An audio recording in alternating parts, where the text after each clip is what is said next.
I was always interested in airplanes, and I thought I could be a pilot. He hasn't flown professionally in more than 75 years. That's my favorite aircraft.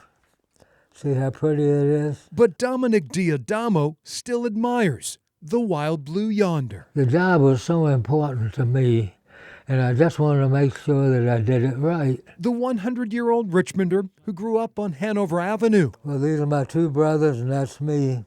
This is my mother. Earned his wings the most white-knuckle way possible. My job was dropping the bombs. As a bombardier. Up front here, right in the nose. Mr. D'Adamo had a front row seat in a B-24 Liberator. But we had fighter planes coming at us. You could see the tracer bullets from them. Plexiglass is all that separated the 22-year-old from the enemy. And I never saw so much flak in all my life. And it knocked out 2 or 3 panels on the nose where I was. Close calls were routine in the 389th Bomber Group over Europe.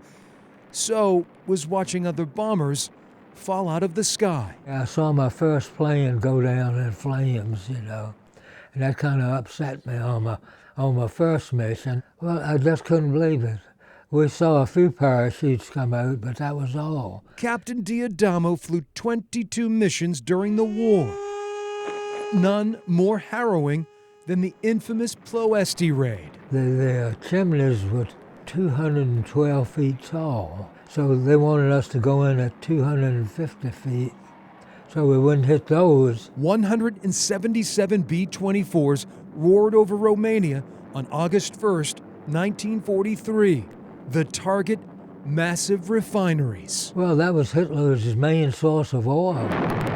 Every pilot ordered to fly at dangerous altitudes. We could feel it sometimes scraping the trees, you know. We got so low. We were so close to the ground, we could see people's expression on their faces. When the bombing run was over, more than 50 B-24s and about 500 of Mr. D'Adamo's fellow airmen were lost. It hit us hard. Anytime you lost a crew, it hit you hard. But that's the way it went. You left, you didn't know whether you were coming back or not.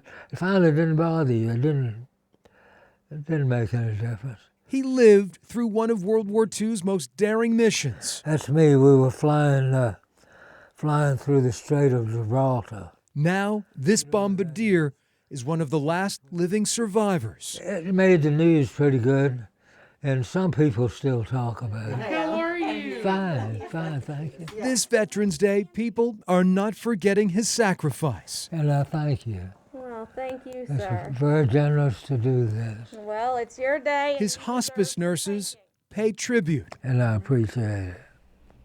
We appreciate you. to a humble and grateful man, Domenick D'Adamo, This is me. an airman still soaring high I at 100. don't call it luck. I think I was blessed. For some reason, I was blessed. Well, I've been blessed all my life, really. I've had a wonderful life.